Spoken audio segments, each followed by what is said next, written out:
ആശാനെ ഞാൻ ഒരു കാര്യം ചോദിക്കട്ടെ? ആശാൻ ഈ പ്രേമത്തിനെതിരെ നിൽക്കുന്നു. പക്ഷെ ഞാൻ ഒന്ന് ചോദിക്കട്ടെ, ആശാന് പ്രേമം വല്ലതും ഉണ്ടായിരുന്നോ? ചെറുതായിട്ടുണ്ടായിരുന്നടാ. ആ പെണ്ണ് ഏതായിരുന്നു? ഐറ്റം ഡാൻസ് ശരിയായിരുന്നു. അല്ല, അവിടെ പേരാ ഞാൻ എഴുതി വെച്ചേക്കുന്നത്. ഓ, വെറൈറ്റി പേര് മങ്കാത്ത. തിരിഞ്ഞില്ല, തങ്കമ്മ. തങ്കമ്മ.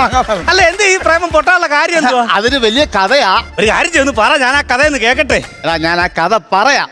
പക്ഷെ കോമഡി അല്പം കുറവാ തോന്നണ. അത് സാരമില്ല, പൊടിക്കൊക്കെ ഇട്ടിട്ട് ക്ലൈമാക്സ് ഗംഭീര ഒരു സാധനം അടിച്ചാൽ മതി, ഞാൻ ചിരിച്ചോളാം. എടാ, ഞാൻ അവളോട് പറഞ്ഞു നമുക്ക് ഒളിച്ചോടാമെന്ന്. വീട്ടിൽ ചെന്നപ്പോ അവള് ബാഗെല്ലാം റെഡിയാക്കി തന്നു. എന്നോട് പറഞ്ഞു, ചേട്ടൻ പിന്നാമ്പുറത്തോടൊപ്പാ, ഞാൻ ഫ്രണ്ടിൽ കൂടെ വരാമെന്ന്. ശരി, ഞാൻ ഈ ബാഗുമായിട്ട് പിന്നാമ്പുറത്തോട്ട് ഇറങ്ങുവേ, അവിടെ തന്നെ എന്നെ പിടിച്ച് മരത്തെ കെട്ടിയിട്ടു. ഇത് കണ്ടു?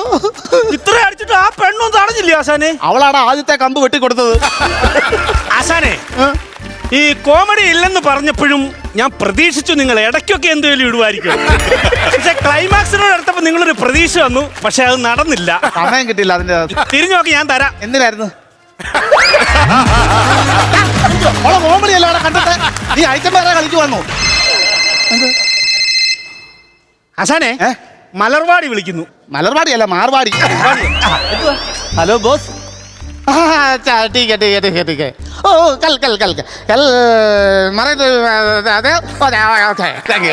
എന്തുവാ പറഞ്ഞേ? ഹിന്ദിയാ പറഞ്ഞത്. അതെനിക്ക് മനസ്സിലായി. അതിന്റെ അർത്ഥം എന്താ ചോദിച്ചത്? എടാ, നമ്മൾ ഇന്നാളെ കൊട്ടാരത്തിൽ നിന്ന് മോട്ടിച്ച് അമൂല്യമായിട്ടുള്ള ആ കിരീടമില്ലയോ, അതാ മാർവാടി എടുക്കാമെന്ന്.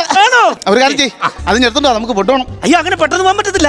10-70 കിലോമീറ്റർ പോയാലേ അത് എടുക്കാൻ പറ്റത്തുള്ളൂ. അതങ്ങനെ നമ്മുടെ മോടിച്ച് നിന്റെ ഏൽപ്പിച്ച സാധനം 10-75 കിലോമീറ്റർ ദൂരെ എങ്ങനെയാണ് പോയത്? അവസാനം നമ്മൾ ആ കൊട്ടാരത്തിൽ ആ കിരീടം എടുത്തില്ലേ, അതിന്റെ തൊട്ടിപ്പുറത്തൊരു പള്ളിയില്ലേ, ഞാൻ ആ പള്ളിക്കിണറ്റിലാണ് അത് സൂക്ഷിച്ചേക്കുന്നത്. അയ്യോ, നീ എന്തിനാ പള്ളിക്കിണറ്റിൽ കൊണ്ടിട്ടത്?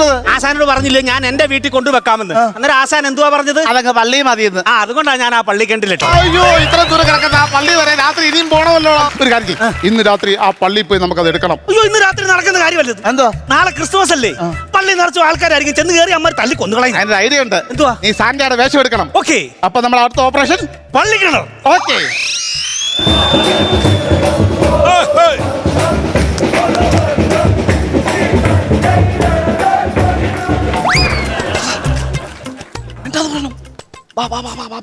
എന്തോ പാത്തത്താറാവോ? ശബ്ദം ഉണ്ടാക്കല്ലേ. അത് തന്നെ എനിക്ക് ആശാനോടും പറയാനുള്ളത്.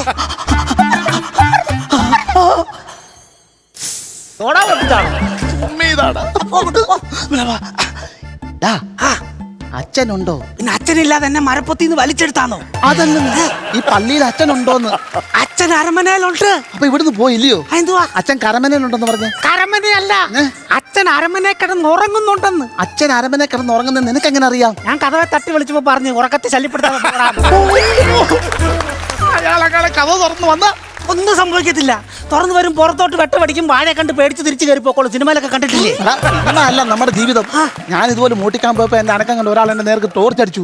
ഞാൻ ആ മണിക്കൂറുകളോളം ആ ടോർച്ച് വെട്ടത്തിൽ ഞാൻ അനങ്ങാതെ നിന്നു. പിന്നെ ആശാൻ എങ്ങനെ രക്ഷപ്പെട്ടു? ആ ടോർച്ചിന്റെ ബാറ്ററി തീർന്നപ്പോഴാണ് ഞാൻ രക്ഷപ്പെട്ടത്. ആശാൻ നിന്ന് കിളിച്ചേനല്ലോ അവിടെ. ഞാൻ പറഞ്ഞ ഡ്രസ് എടുക്ക. ഓ, കവറിട്ട് കടുവ് വറക്കാതൊന്നു. ഇതെന്തിന്റെ ഡ്രസ്സായത്? ശാന്തയുടെ ഡ്രസ്. അയ്യോ, ശാന്തയുടെ ഡ്രസ്സോ? പിന്നെ ആശാലി പറഞ്ഞ ശാന്തയുടെ ഡ്രസ് എടുക്കണം, ആരും അറിയാതിരിക്കാന്ന്. അയ്യോ, ശാന്ത അല്ല. പിന്നെ എടാ, കരോളിനൊക്കെ ഫ്രണ്ടിൽ പോകുന്ന ഒരു കാഴ്ചയുണ്ടല്ലോടാ. ആരാ? വില്യൻ ഡിക്രൂസ്. അതല്ല, അവസാനം ക്ലോസ് ആവുന്ന ഒരാളുണ്ട്. എല്ലാരും അവസാനം ക്ലോസാ. Santa Claus. ഓ, ക്രിസ്മസ് അപ്പൂപ്പൻ. എന്തായാലും കൊണ്ടുവന്നല്ലേ, കൈ വെച്ചേക്കാൻ. ചിലപ്പോ ഇതാണെങ്കിലോ നമ്മളെ രക്ഷിക്കുന്നത്. പിന്നെ ലോകത്ത് ആരെയാണ് നൈറ്റ് രക്ഷിച്ചിട്ടുള്ളത്? അതെനിക്കറിയത്തില്ല, പക്ഷെ എന്നെ ഇത് പലപ്പോഴും രക്ഷിച്ചിട്ടുണ്ട്. എങ്ങനെ? ആൾക്കാർ വീട് വിളമ്പി ഇതിട്ടുണ്ടല്ലോ ഇറങ്ങി ഓടുന്നത്. ഫ്ലവേഴ്സ് ഒരുക്കുന്ന കാഴ്ച വസന്തം യൂട്യൂബിൽ പ്രേക്ഷകർക്ക് ലൈവായി കാണാം. ഫ്ലവേഴ്സ് കോമഡിയിൽ ജോയിൻ ചെയ്യൂ, ആസ്വദിക്കൂ.